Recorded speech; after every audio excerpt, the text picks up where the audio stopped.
Bienvenue sur le podcast des Montessori 7, Montessori à la maison. Je suis Anne-Laure Schneider, formatrice Montessori et maman de 5 enfants instruits en famille.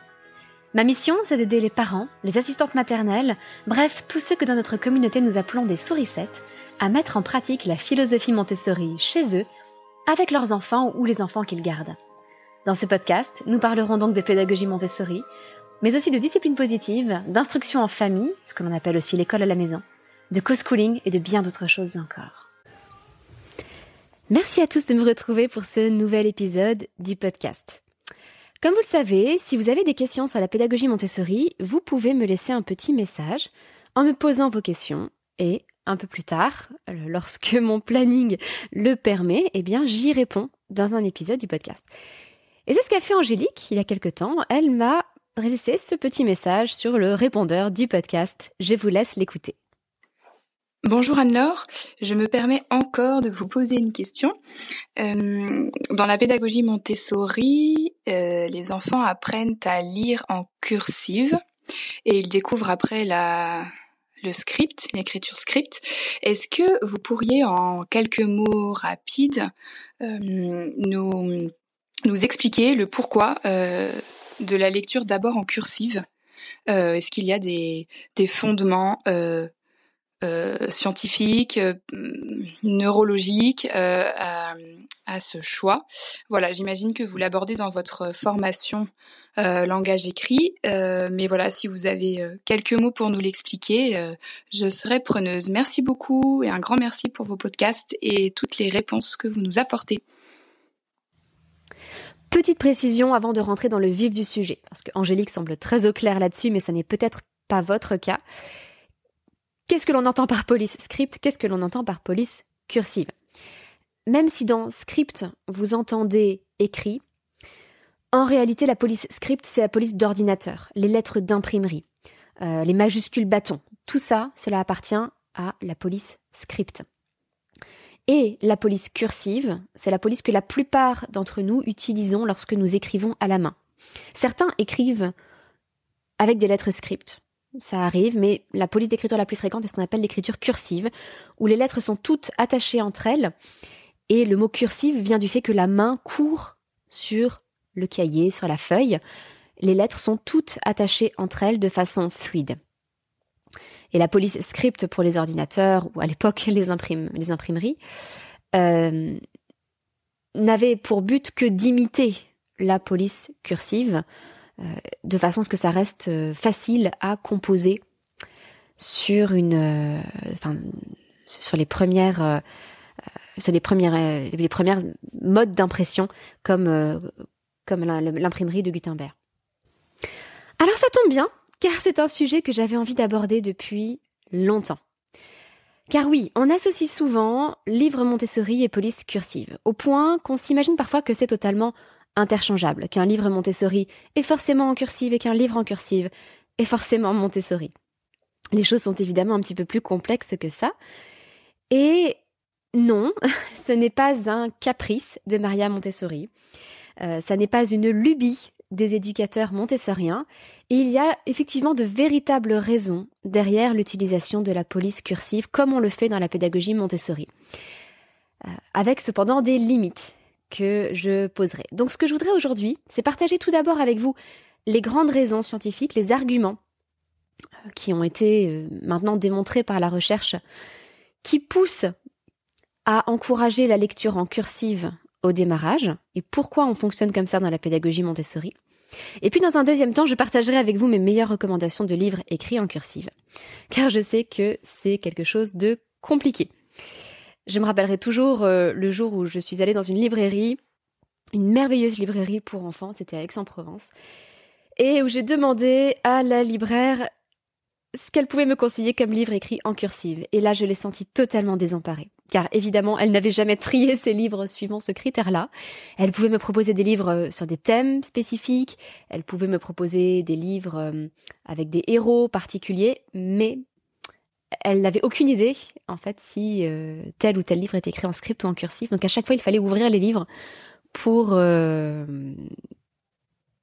discerner si c'était écrit en script ou en cursif. Donc je vais vous simplifier les choses. Vous n'aurez pas besoin de feuilleter les livres. Et je vais partager avec vous donc mes meilleures recommandations, avec en particulier un gros coup de cœur qui n'est pas très connu, puisque ce sont des livres en auto-édition, mais qui sont de remarquable qualité. Alors quelles sont ces fameuses raisons pour lesquelles on encourage dans la pédagogie Montessori les enfants à lire des textes tout d'abord en cursive? La première grande raison, c'est que dans l'apprentissage, suivant la progression Montessori, on commence l'écriture avant la lecture. Alors quand je dis écriture, je ne parle pas forcément du geste graphique, c'est-à-dire que les enfants ne vont pas forcément apprendre à écrire avec un crayon sur du papier avant de savoir lire. En revanche, on va encourager chez eux, et cela correspond aux observations sur leur développement qu'avait faite Maria Montessori, on va encourager tout d'abord chez eux l'expression, l'écriture, la production d'écrits, comme on aime le dire dans l'éducation nationale, plutôt que la consommation, c'est-à-dire la lecture. Alors même si l'enfant ne maîtrise pas encore le geste graphique, il va pouvoir justement écrire des choses et s'exprimer par écrit grâce aux alphabets mobiles, le grand alphabet mobile en particulier, qui est celui par lequel les enfants vont commencer. Donc ils vont prendre des lettres qui peuvent être en bois. Alors à la maison, souvent je recommande simplement qu'on les fasse en papier épais plastifié. Ça revient beaucoup moins cher. Et l'enfant va donc prendre ces différentes lettres physiques et il va composer grâce à ces lettres différents mots. Vous comprenez bien le sens qu'il y a derrière. Là, on parle plus de la philosophie Montessori. On encourage l'expression plutôt que la consommation. Et on valorise l'expression de l'enfant. Car oui, l'enfant a des choses à nous dire, des choses qui ont une valeur. Donc tout cela, on va le mettre en évidence pour l'enfant. Et on va l'encourager à faire cela. Parce que très facilement, on se concentre, surtout lorsqu'on est passionné d'éducation, on se concentre sur ce que l'on peut faire rentrer dans le cerveau de l'enfant, sur ce qu'il peut absorber, sur ce qu'il peut tirer de l'extérieur. Et on ne se concentre pas assez sur ce que l'enfant peut tirer de lui-même, extraire de lui-même. Donc là, justement, on change de vision sur l'enfant. Il s'agit vraiment d'une anthropologie qui est propre à la pédagogie Montessori. L'enfant est une personne et l'enfant a des choses de valeur à exprimer. Alors, si on commence par aider à développer l'écriture chez l'enfant plutôt que la lecture, que va-t-il se passer? Eh bien, l'enfant va écrire des choses avec cet alphabet mobile et derrière, il va se relire. Donc, les premières choses qu'il va être amené à lire, ce seront ses propres productions qui seront donc écrites en cursive. Parce qu'il y a d'autres raisons derrière au fait de favoriser l'écriture en cursive plutôt qu'en script. Mais ça mériterait d'être le sujet d'un autre podcast, donc un jour, certainement, je ferai un podcast là-dessus, mais c'est un sujet légèrement différent. Donc à partir du moment où l'enfant a appris à écrire en cursive, les premières choses qu'il va relire sont des choses écrites en cursive. Par ailleurs, nous allons, nous, parents, éducateurs, guides, écrire des choses spécifiquement pour l'enfant. Et ces choses-là, elles vont être écrites en cursive. Donc là aussi, les premières choses que l'enfant va lire seront écrites en cursive. D'autres avantages au niveau de la lecture de la police cursive, c'est qu'en cursive, il n'y a pas de confusion possible entre les lettres en miroir. Spécifiquement, ces 4 lettres de l'alphabet, le B et le D, qui sont en miroir, et le P et le Q, qui sont également en miroir. Cela fait partie des différentes formes de dyslexie que d'inverser certaines lettres, d'écrire un D au lieu d'un B.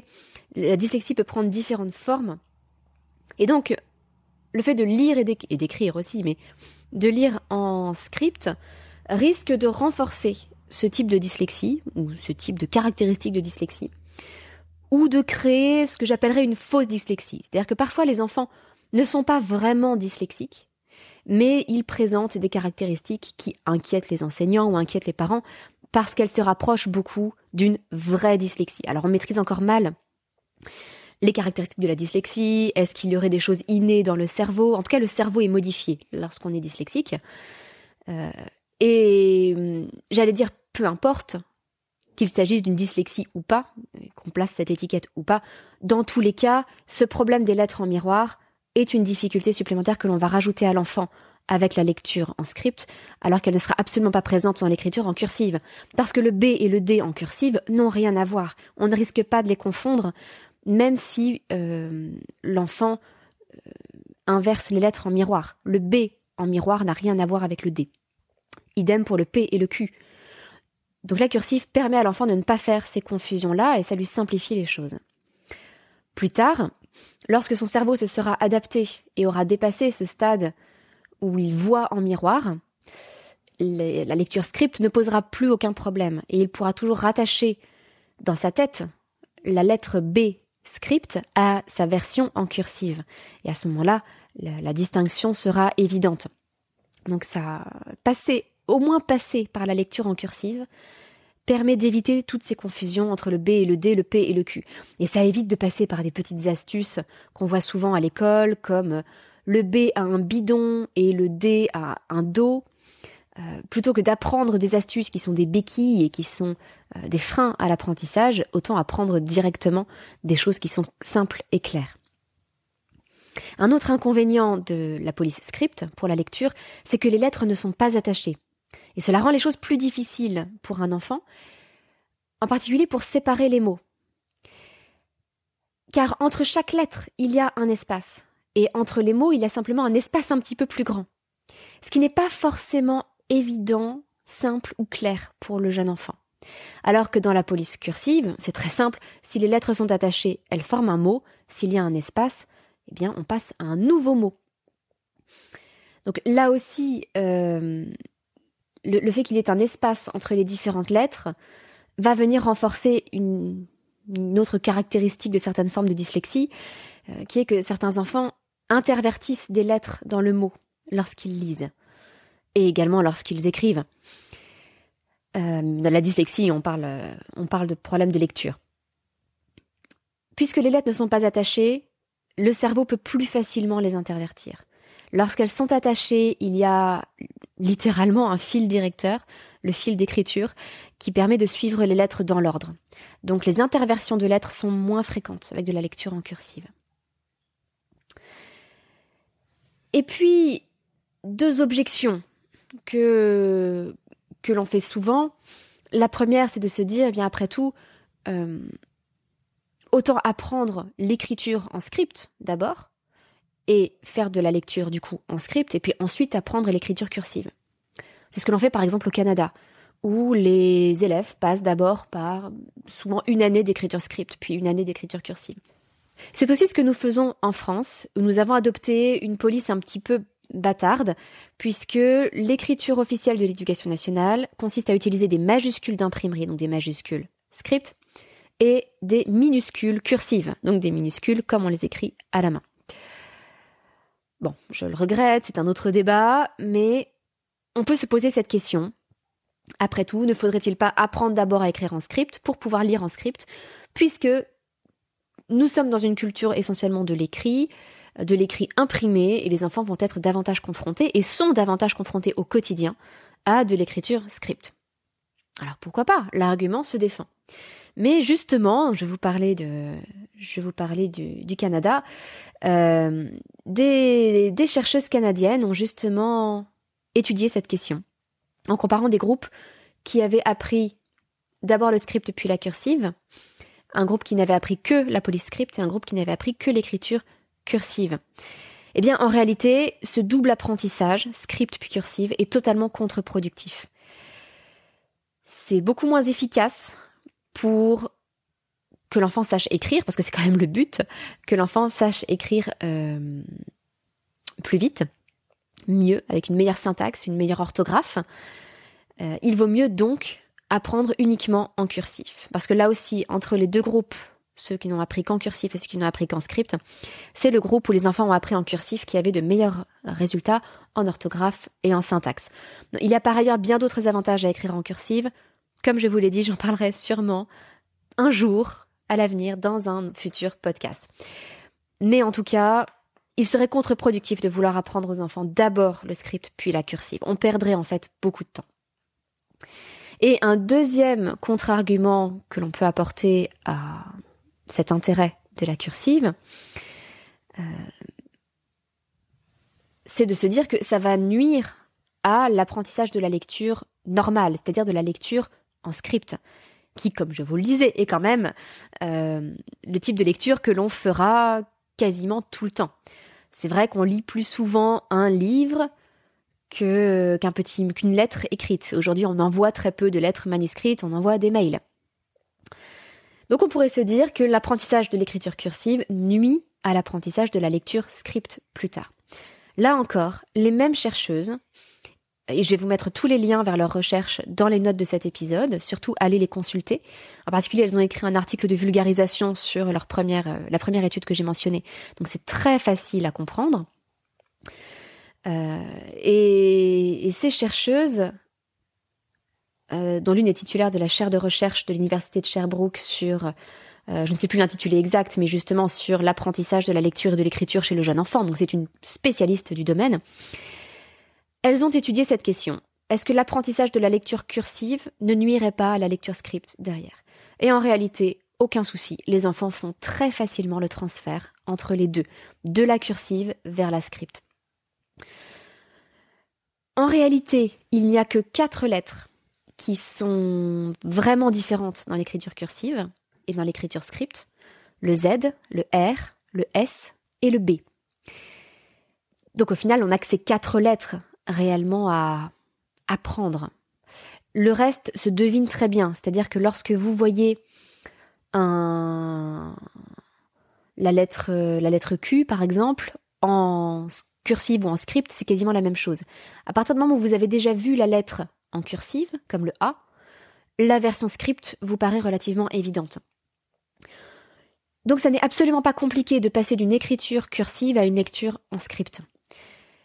Le processus montessorien, c'est donc de travailler l'écriture en cursive, la lecture en cursive, et ensuite la lecture en script. Et on ne passe jamais par l'écriture en script. Le processus le plus fréquent dans l'éducation nationale, c'est de commencer par de l'écriture en script, en particulier les majuscules, entamer ensuite, et dans le monde, aux États-Unis, au Canada, on commence souvent par ça, puis on aborde potentiellement, il y a des pays qui l'ont même supprimé, l'apprentissage de l'écriture cursive, et c'est bien dommage. Puis, on aborde la lecture script. Et parfois, des enfants ne sont plus capables de lire des choses écrites en cursive. Ce qui est quand même une compétence que l'on a besoin de développer. Parce que si vous faites une liste de courses et que vous la faites lire à votre enfant, ou à votre enfant devenu adulte, si on veut s'échanger des messages, se laisser un petit mot sur un post-it, si on veut quand même écrire une lettre manuscrite à quelqu'un, c'est une compétence qu'il ne faudrait pas totalement perdre. Et autant il est facile de passer de la lecture cursive à la lecture script, c'est ce qu'ont montré ces 3 chercheuses canadiennes, autant, ce sont 2 chercheuses je crois qui ont travaillé sur cette deuxième étude, et 3 sur la première, autant il va être plus difficile de passer de la lecture script à la lecture cursive. Donc tous les contre-arguments tombent, et nous restons avec les 3 arguments que je vous ai mentionnés au départ, qui ont été prouvés scientifiquement. Enfin, le premier n'est pas un argument scientifique, c'est un argument anthropologique, c'est sur la vision de l'enfant.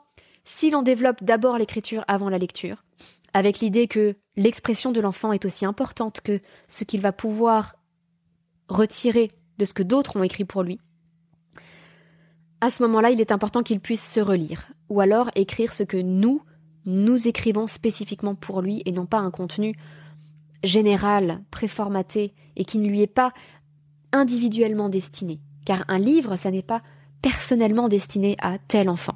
C'est destiné à une multitude d'enfants. Donc ça n'a pas le même côté personnel. Et dans la pédagogie Montessori, on cherche vraiment à donner le goût de l'écriture et de la lecture, à valoriser tout cela. Et cela passe par des interconnexions, par des relations dans lesquelles l'affectif joue un rôle. C'est-à-dire que je vais lire un message que ma maman a écrit pour moi. Je vais écrire un message à ma maîtresse, etc., etc.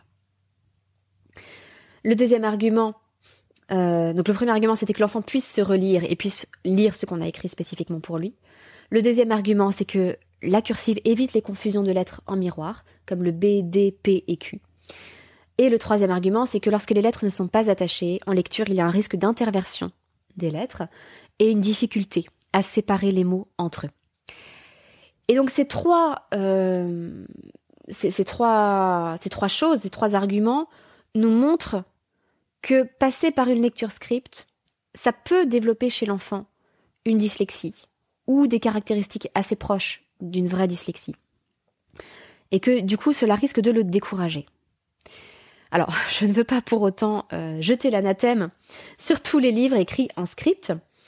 Et je ferai d'ailleurs à la fin de cet épisode un tout petit avertissement sur la confusion que l'on fait souvent entre livre Montessori, livre en cursive. Et non, dans la pédagogie Montessori, on ne reste pas sur des livres en cursive ad vitam aeternam. Mais en tout cas, on va commencer plutôt par ça. Alors maintenant que je vous ai expliqué en détail pourquoi commencer par des livres en cursive, où trouver ces livres en cursive? Qu'y a-t-il sur le marché comme bons livres en cursive? Alors avant tout, 2 séries de livres que je ne vous recommande pas vraiment. Si vous pouvez les éviter, tant mieux. Vous avez la série de livres Juliette. Ils sont écrits en cursive. Malheureusement, alors certains seront très bien, d'autres seront franchement gênants, avec des parents qui donnent des fessées et la petite fille qui du coup donne des fessées à sa poupée. Donc des choses qui sont en contradiction avec l'esprit Montessori, si c'est ce que vous recherchez. Et puis, on voit cette petite fille, Juliette, qui joue à la dinette, qui fait des choses qui ne sont pas typiques d'un environnement montessorien. C'est-à-dire dans un environnement montessorien, un enfant va généralement réellement cuisiner et non pas jouer à la dinette. Alors je ne dis pas que ça n'arrive jamais, mais disons que ça n'est pas... Ces livres ne sont pas écrits dans un esprit montessorien. Ils sont simplement en cursive. Et puis vous avez la collection des Apolline. Alors Apolline, c'est assez marrant parce que ce sont des livres qui existent depuis très longtemps, comme Juliette, ça existait déjà quand j'étais petite. Et Apolline, les titres étaient écrits en script et l'intérieur était écrit en cursive. Il faut se méfier, parfois, ça arrive dans les livres, que la police d'écriture du titre ne corresponde pas du tout à la police d'écriture à l'intérieur. Donc il faut toujours les ouvrir pour vérifier le contenu. Et donc les Apolline, quand j'étais petite, le titre était écrit en script et l'intérieur en cursive. Et clairement, les éditeurs se sont dit il y a des gens qui créent des collections de livres en cursive, il y a une demande pour des livres Montessori. Mais on a déjà une collection écrite en cursive. Les petits livres, ça s'appelle Les petites vies d'Apolline. Formidable! On va packager ça comme des livres Montessori. Et donc, ils ont changé les titres pour les mettre en cursive, mais tout le contenu du livre est le même. Et ils ont rajouté les conseils d'une éducatrice Montessori, qu'ils ont réussi à convaincre de participer à ce gros micmac. Et donc, maintenant, ça s'affiche comme étant la collection Apolline, avec les conseils d'une éducatrice Montessori. Mais ils n'ont rien changé au contenu des livres. Et ces livres n'ont absolument rien de montessorien, exactement comme la collection Juliette. Là encore, on a la petite Apolline qui joue à la dinette pendant tout un livre, et c'est tout ce qui se passe. Et ça n'a rien de parlant pour un enfant qui vivrait dans une ambiance Montessori, à la maison ou en école. Alors, l'éducatrice Montessori, on le sent bien, essaie justement de corriger ce qu'il y a dans les livres en précisant bien qu'il vaut mieux que l'enfant cuisine tout seul plutôt que de jouer à la dinette. Mais bon, voilà. Je pense que voilà, elle a une opportunité de travail et malheureusement, l'éditeur a été convaincant. Donc ces 2 collections, Juliette et Apolline, je ne vous les recommande pas. On a mieux, donc autant soutenir les éditeurs qui font du bon travail et les auteurs qui font du bon travail. Vous avez la collection de livres autour de l'alphabet. A comme Alice. Je ne sais plus les autres titres par cœur, mais vous avez B comme, C comme, etc. Alors, il faut y faire attention au niveau de l'apprentissage des lettres, parce que la difficulté est que l'on va travailler avec le nom des lettres, ce qui va engendrer des confusions. Par exemple, pour le C, vous allez avoir des mots qui commencent par C et où le C se prononce que, et des mots où le C se prononce S. Donc c'est un petit peu source de confusion au niveau phonologique. Ça n'est pas forcément l'idéal, mais ce sont des jolis livres mignons qui n'ont rien de spécialement Montessori, mais ça peut être pratique. Je vous le recommande plus pour des livres comme le A, comme Alice, puisque le A se prononce comme le son qu'il produit. Donc vous pouvez prendre les voyelles, par exemple, A, E, I, O, U. Et puis éventuellement des lettres qui n'ont pas de difficulté, qui ne changent pas de prononciation, comme le R, même si le nom de la lettre est R et le son qu'il fait est R. Mais moi, il ne change pas de son à l'inverse du C ou du G. Le G va se prononcer G ou je, suivant sa place dans le mot par rapport à d'autres lettres. Donc voilà, là on est un petit peu dans les collections qui existent, mais on peut faire mieux. Je garde, et c'est peut-être par pure nostalgie, un petit coup de cœur pour les livres babards. Non, ça n'est pas montessorien. Oui, ça parle d'animaux qui marchent, qui parlent. On a des éléphants qui sont habillés en costume, etc. Mais je trouve déjà le récit originel de Babar, je trouve que c'est une merveilleuse histoire initiatique. C'est un merveilleux chemin de vie, ce petit éléphant qui perd sa maman, qui va à la ville et qui apprend, se transforme, évolue et va partager toutes ses nouvelles connaissances avec les éléphants de son peuple. Je trouve que ce sont des histoires qui sont très attachantes, avec d'excellentes valeurs, de partage, d'amour, de pardon, et de jolis dessins, un très bel univers. Donc je n'ai pas hésité à les reprendre avec nos enfants, tout en précisant bien régulièrement, mais oh, est-ce que ça existe vraiment un éléphant qui est habillé en costume vert? Oh, est-ce que tu crois qu'un éléphant peut mettre des lunettes? Oh non, ce serait trop bizarre. Mais c'est une belle histoire. Oh, est-ce que tu crois qu'un éléphant ou un rhinocéros, ça peut parler? Non, bien sûr que non. Et avec ces petits jeux-là, on arrive à éviter que les enfants ne plongent dans un monde imaginaire à un âge où ils ne seraient pas prêts à le faire.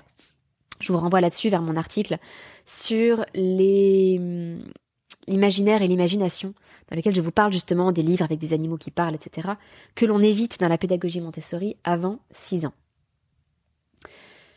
Et venons-en aux livres plus compatibles, disons, avec l'esprit Montessori, donc par ordre croissant. Vous avez la collection Pépin et Balthazar. Alors Pépin et Balthazar, c'est l'histoire d'un petit garçon et de son doudou. Alors le doudou parle et marche, donc c'est la seule incursion dans l'imaginaire de cette collection. Mais à part cela, c'est une collection écrite par Marie-Hélène Place, qui s'y connaît vraiment en pédagogie Montessori, qui écrit des livres que je trouve d'une très grande poésie, avec de très jolis dessins. Ils ne plaisent pas forcément à tout le monde, justement par leur côté peut-être poétique, un peu... voilà, la poésie plaît ou ne plaît pas. La fantaisie, donc pas l'imaginaire, mais la fantaisie plaît ou ne plaît pas. Et pour moi, c'est un réel coup de cœur. Et vous avez de nombreux livres dans cette collection Pépin et Balthazar. Vous avez des livres pour les bébés. Vous avez des livres... vous avez un imagier de Balthazar qui est très bien justement lorsque les enfants commencent à apprendre à lire, puisqu'il y a tous les mots écrits en cursive avec de magnifiques dessins et des choses de la vie quotidienne. Les animaux, les objets de la cuisine, ce qu'il y a dans le jardin, etc., etc.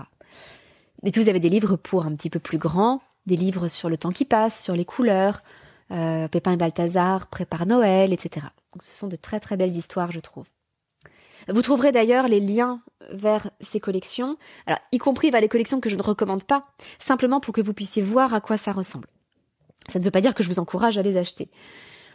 Et donc vous trouverez tous ces liens dans les notes de l'épisode. Vous avez une autre collection que j'aime beaucoup aux éditions du Triomphe. C'est la collection C'est si doux. Ce sont des petits livres cartonnés, très résistants, qui racontent les histoires, généralement d'un petit garçon, un petit blondinet qui s'appelle Paul. Et ce sont des choses très familières à l'enfant. Par exemple, vous avez Le jour de mon anniversaire. Vous avez un livre sur les grands-parents. Un livre sur les frères et sœurs, un livre sur les couleurs, etc., etc. Donc ce sont des choses qui parlent aux enfants, des petites histoires de leur vie de tous les jours. Il y a peu de texte, c'est écrit en cursif, c'est très joli, ça encourage de belles valeurs. Et là aussi, il y a une forme de jolie poésie, on retrouve des moments attachants. Je trouve que c'est une merveilleuse collection pour les enfants. Sans compter que c'est assez résistant, ce qui est un atout lorsque les enfants apprennent à lire tôt. Ça évite que les livres ne soient trop abîmés. Parmi les collections vraiment officiellement montessoriennes, vous avez les livres autour de Liv et Amy, deux petites héroïnes. La collection s'appelle Mes petites histoires Montessori. Elles sont écrites par Eve Herman, qui est une lyonnaise artiste, dont les filles sont également artistes et très douées. Ces filles s'appellent Liv et Amy. Et donc elle a écrit ces livres à la base pour ses filles. Et en s'inspirant d'elles, les illustrations sont très jolies, les histoires sont ancrées dans la vie quotidienne, elles sont attendrissantes. C'est une très très jolie collection dans un magnifique esprit montessorien. Et voilà, je vous la recommande aussi chaudement. Enfin, une dernière recommandation pour les livres en cursive. Je vous l'avais dit en début d'épisode, c'est un coup de cœur pour moi et ça n'est pas forcément très connu parce que c'est une maison d'édition qui fait de l'auto-édition en fait. Ce sont des livres écrits par Esther Ravida aux éditions L'Île Avril, L-I-L-A-V-R-I-L, mais là encore les liens seront dans les notes de cet épisode. Et elle propose des livres dont les dessins sont sublimes, d'un très grand réalisme, ce qui est très important dans la pédagogie Montessori. Des histoires très belles qui font découvrir de belles choses aux enfants. Elle a par exemple une collection Enfants du monde qui parle d'enfants, donc de différents endroits du monde et de leur façon de vivre. Et alors plus que ces dessins d'enfants, j'avoue que j'aime beaucoup ces dessins d'animaux. Je trouve que c'est vraiment sa spécialité. Ces dessins d'animaux sont incroyablement réalistes et en même temps très beaux. Elle a écrit des livres comme Un ourson sur un arbre, Une coccinelle sur un brin d'herbe, Chat sauvage, qui est très très beau, je regrette qu'il soit épuisé, les autres ne le sont pas. Et d'un côté, les dessins sont réalistes, donc l'enfant découvre des choses réelles, du monde réel, l'enfant apprend beaucoup de choses, il va découvrir justement les différents chats sauvages, leur habitat, etc. Et puis, le tout est écrit en cursif, donc l'enfant peut lire en autonomie ce genre de livre. Et ils n'ont pas non plus trop de texte, ça reste abordable pour des lecteurs à peu près débutants. Un autre livre que j'aime beaucoup dans cette maison d'édition, ce sont Les petites douceurs d'automne. Alors justement, c'est de saison. Si vous voulez commencer par un des livres, vous pouvez commencer par là, si vous écoutez ce podcast en temps réel. Alors vous avez peut-être remarqué que je ne vous ai absolument pas parlé là des livres pour apprentis lecteurs, c'est-à-dire des livres lorsque l'enfant est en train d'apprendre à lire. On pourrait appeler ça les livres de première lecture, Montessori. Car j'ai déjà fait toute une vidéo avec un comparatif complet des livres de première lecture Montessori auxquels je vous renvoie si c'est ce que vous recherchez. Les livres de première lecture sont vraiment conçus pour les enfants qui démarrent l'apprentissage de la lecture. Par exemple, les enfants qui connaissent le son de toutes les lettres, mais qui ne savent pas encore que O et U, ça fait OU. Et ces collections sont créées avec une certaine progression pour justement introduire, on appelle ça des digrammes, ces combinaisons de lettres qui forment des nouveaux sons. Donc je vous renvoie vers cet article, là encore dans les notes de cet épisode. Il y a énormément de liens aujourd'hui dans les notes de cet épisode, mais ça vous donnera beaucoup de références du coup sur ce sujet. Du coup, tous les livres dont je vous ai parlé ne sont pas appelés à être utilisés pour un lecteur totalement débutant, qui est en plein apprentissage de la lecture. Ce dont je vous ai parlé, ce sont des livres qui peuvent donner envie de lire à l'enfant. Si vous lui faites une lecture offerte et que l'enfant se dit « Ah, mais ça je reconnais ce mot, ça je peux le lire », il va récupérer dans toute une page 1 ou 2 mots qu'il va être capable de lire. Par exemple, dans Babar, à part la majuscule, rien que le mot Babar est phonétique et il peut le lire. Et puis dans des livres comme L'Imagier de Balthazar, l'enfant peut prendre vraiment un mot qui est associé à une image, donc c'est très facile aussi pour un démarrage en ne s'attachant qu'aux mots qui sont écrits en phonétique. Donc l'idée n'est pas que les enfants lisent ces livres dont je vous ai parlé tout seuls, en tout cas pas au démarrage. C'est pour leur donner envie de lire. Et puis ensuite, lorsqu'ils auront dépassé le stade des livres de première lecture, lorsqu'ils seront capables de lire à peu près tous les sons, ou lorsqu'ils seront dans les derniers niveaux de ces livres de première lecture, ils pourront passer à ces livres en cursive, qui ne sont pas étudiés pour l'apprentissage de la lecture. Les lettres muettes ne sont pas écrites en gris clair, par exemple. Donc là, il faut que l'enfant ait déjà acquis des compétences de lecteur un petit peu plus poussées. Mais tous ces livres en cursive peuvent faire une transition avec les livres en script. Car oui, attention, je vous avais bien dit qu'il y aurait un avertissement à la fin de cet épisode aussi. Attention à ne pas partir dans l'excès. Il est normal à un moment donné de passer à la lecture en script. Un livre Montessori ne veut pas forcément dire livre en cursive. Et à l'inverse, vous l'avez vu avec la série Apolline et la série Juliette, un livre en cursive n'est pas forcément un livre Montessori. Donc il est normal de passer à la lecture en script, je dirais même assez rapidement, au bout de quelques mois peut-être.